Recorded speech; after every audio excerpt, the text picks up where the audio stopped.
Hey kids, this is Ivan. How you doing? If you've ever thought about being a gigging musician, especially a busy gigging musician, or if you just want to know what that's like, this video is for you.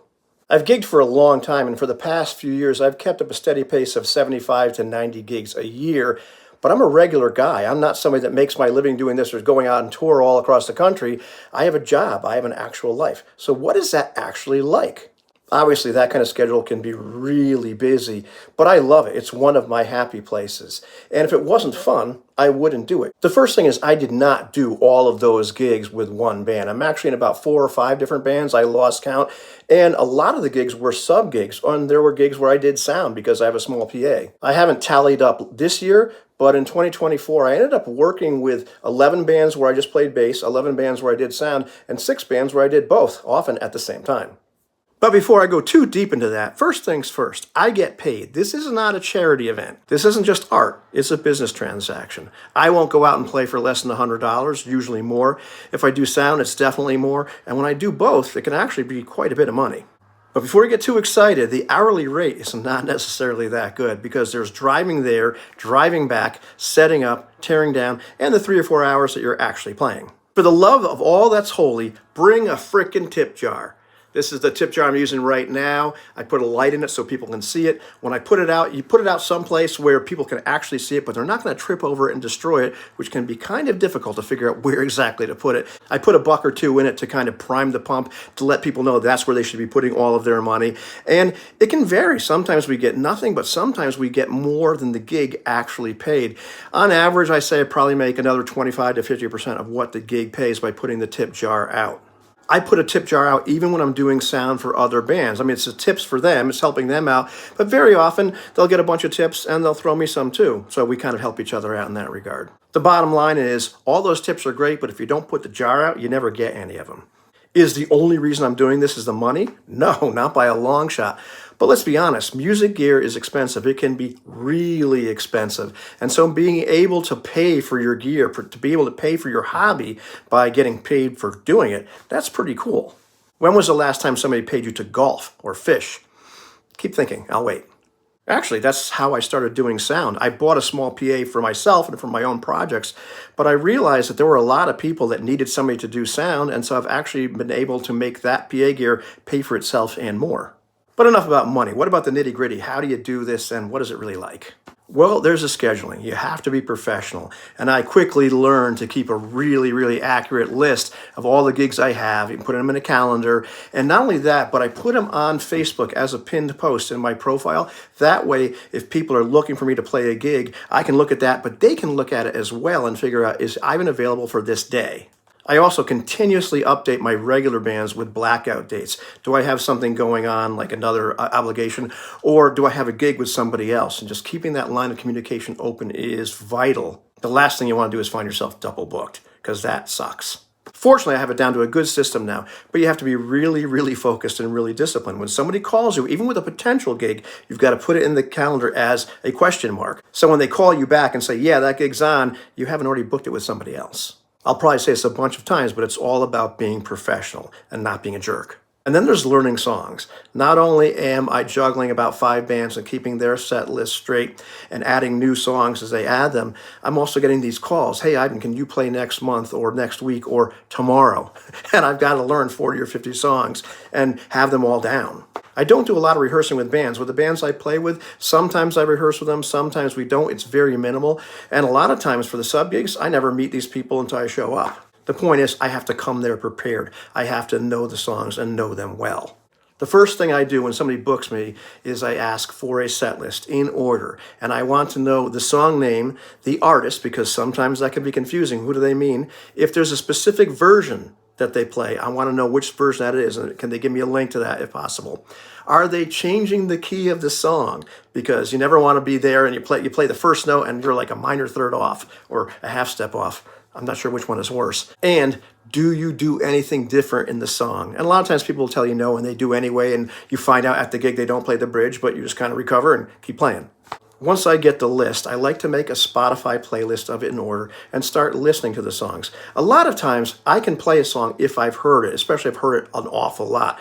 I played a gig with a band last year where they wanted to play Spiderwebs by No Doubt. And I said, okay, well, I've never played this song, but I've spun that CD a million times. And I actually nailed it, so I was pretty impressed with myself. But the point is, you want to start internalizing those songs. And so I drive a lot, so very often I have that new list playing in the car, and I'm learning what those songs sound like. At the same time, I actually have to analyze the songs and write down notes for myself. I don't read standard notation, so I use the Nashville number system. I listen to the song with the keyboard at hand and my instrument, and I start to analyze it. Okay, there's an intro, and then a verse and a chorus, and maybe another verse and a chorus, and then there's the bridge. I write down the key of the song. I determine what key it's in and what mode, if necessary, because that can be really, really helpful. Then, I don't write down chord names or note names. I write the number of the chord on the scale. I'm writing something for the verse like, okay, it goes from 1 to the flat 6 to the 4 to the 5 to whatever, or just a 2-5 tag here, all that kind of stuff. The reason I do that is if people change the key of the song, I don't have to scramble to transpose it. I already know where this is. Now, this requires a certain level of music theory and music theory awareness, and it's absolutely vital for me to kind of understand all that, because once you do that, once you understand why the chords are where they are, how like basic music theory works, you can start to analyze the songs faster, and you understand, why are we playing this chord here? Why is this going on? Why is that going on? It makes it so much easier to learn songs. If anything repeats, I make little parentheticals and say, do this 3 times or something like that. And it's really, really important to listen to the song, because very often the second chorus isn't going to be the same as the first chorus. They might do something here, or they might put another bar of 2 over there, or the bridge might go around twice, but it does this later on, and they're repeating the first half of the chorus. You got to know that, especially when you're showing up saying, hi, my name's Ivan, and then it's time to gig. And for me, that's part of developing a reputation. If you can show up to the gig and nail it, people are usually pretty impressed. I'm not a virtuoso. I just know how to play the bass guitar, and they'll call you back. I do use an iPad on stage. I've got a really good clip for it, and I don't read off of it at the gig. It's a set list, and sometimes I'll have some notes about the chord progressions, and if I get really frozen or lost for a second, oh man, how's this song go? I can look at it before we start playing, and if I'm really desperate, I can look at it while we're playing. But that's an absolute last resort. Now, I'll be honest, in my experience, very often you're playing songs that are not your favorites, but that's part of the gig, and I'll tell you what, when I'm playing music that's really not my favorite, but the crowd is really digging it, and we're doing a great job as a band, that's a real hoot anyway. I get energized by that. So it doesn't matter if we're playing country. It's still pretty cool. And maybe the crowd wants to hear country. And that's a really important thing to consider. Show business is 2 words. This is a business transaction, like I said before. And the people that own the clubs and other places we play, they are not patrons of the arts. They are there, or they're having us there to perform a service, which is, if we can't get people there because like we're older like me and our friends are in bed, we keep their customers there. We keep them happy. And it's not even about entertaining the customers. It's about keeping them there so they buy stuff. Because of that, I've learned that if somebody shouts out inaudible, because the crowd is probably going to dig it based upon what they're liking so far, if I can play it, I play it. And a lot of times if somebody requests something, they don't even really care if you play the whole darn song. But if you play part of Don't Stop Believin' or some 80s hair metal song that you kind of know how it goes, they're usually pretty happy. And that's a great way to get more money in the tip jar, by the way. So I've learned to keep the crowd happy and the business owner happy. So that means not playing too loud. That means not being a jerk. That means not taking up too much space. That means being polite and being professional. That means playing music that their patrons want to hear. I make it a point to keep everybody as happy as I possibly can. And that means the band leader, that means the other musicians, the club owner, the patrons, because my reputation is vital. If I screw that up, then I don't get gigs. I would rather get called back for a band or for a venue that I never want to play with again than just not get called back at all. And it can be really difficult dealing with people sometimes. There are some band leaders that are a bit much. There are some clubs that are really difficult.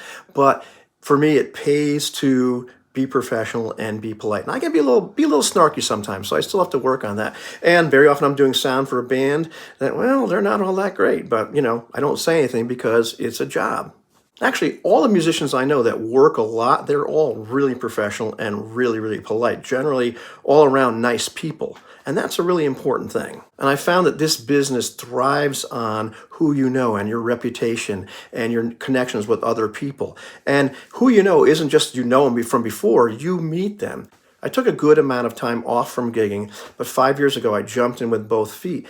And in the beginning, I'm playing with a couple bands. They have a lot of other people coming in. I start to meet the other musicians that are active right now. We get to know each other. We enjoy playing with each other. Sometimes you get a phone call from somebody else that knows them. Can you play this gig or can you do sound for our band? I've gotten some gigs off of Facebook or Craigslist or some other place where you post your availability, but the vast majority of them have been word of mouth. In fact, the guys I sat down with last night to talk about forming another band, the band leader is a really successful solo artist. He plays guitar and sings.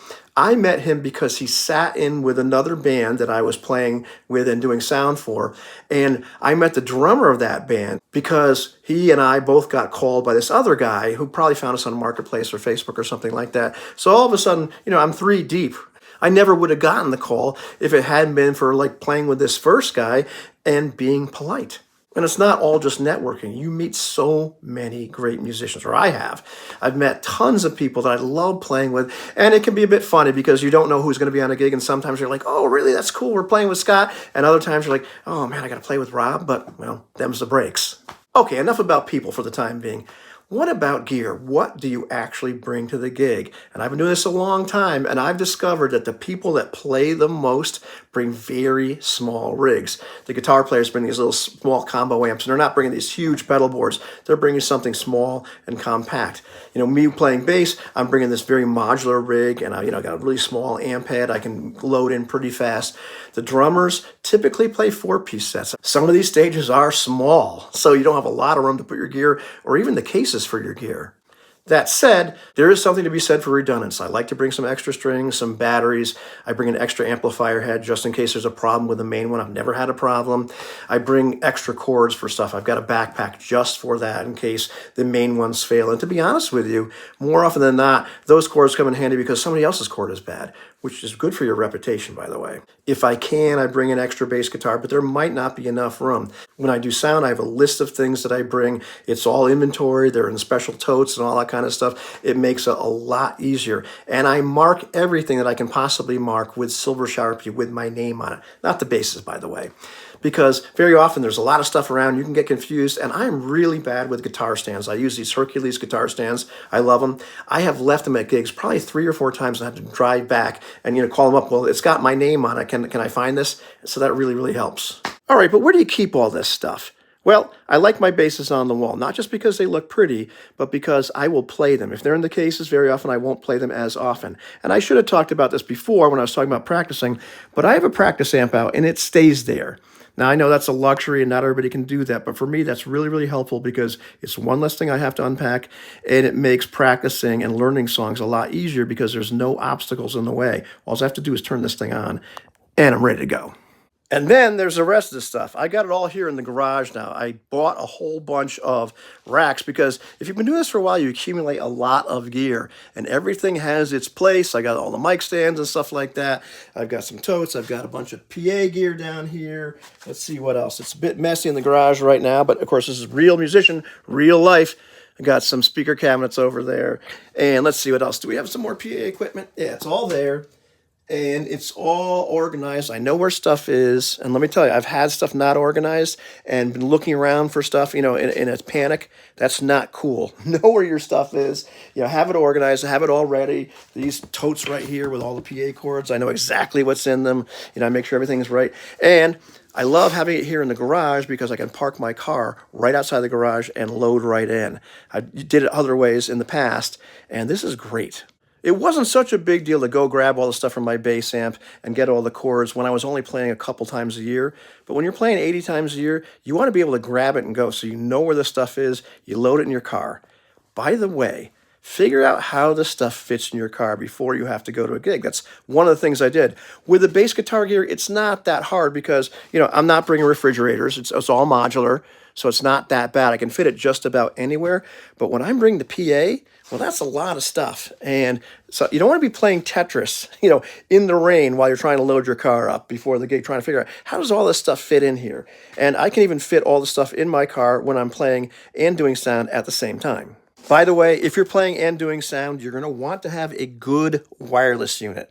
And this is a fairly expensive one, but it's worth it. And you have to have a pretty good one for bass anyway. But, it's not cheap, but this makes it easy for me to do sound, to run over to where the gear is or the PA is, make the adjustments, run back. I can see what it really sounds like out there. And so that's just another investment. If you're not doing sound and PA at the same time, you don't need one of these things. But this thing has absolutely saved my butt a lot of times. Because you don't want to be asking people, well, how's it sound out there? Is anything wrong? Because they're not going to know.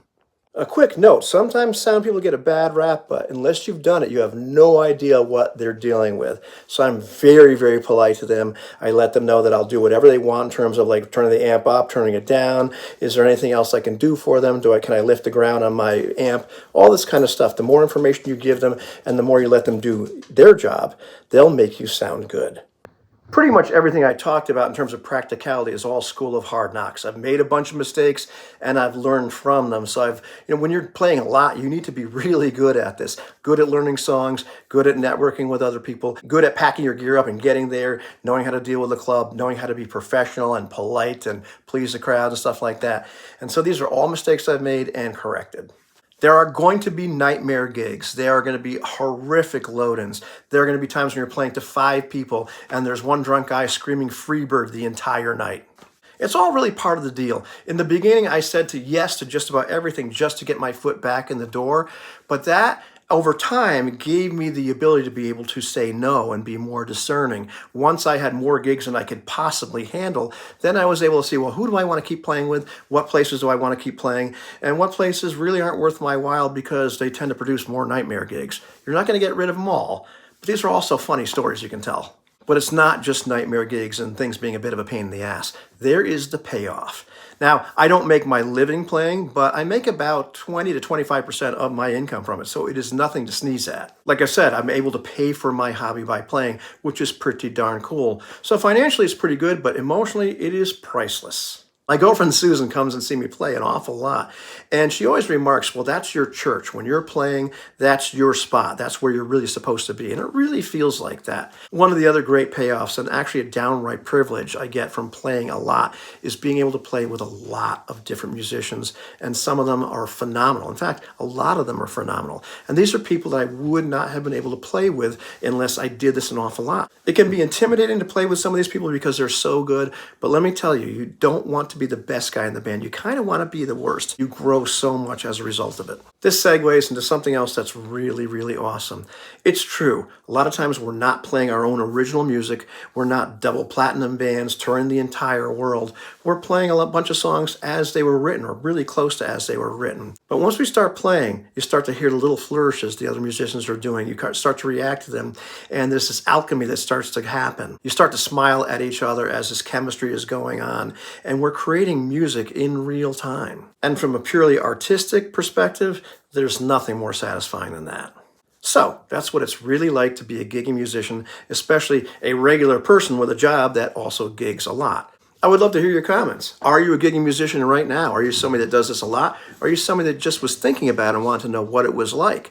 What have your experiences been? What are your thoughts on all this? I would love to hear them all. And if you want to support the channel, you can always like the video, you can subscribe, and you can also maybe throw me a few bucks on the super thanks, I believe it is. Thanks so much for watching, and I'll talk to you later.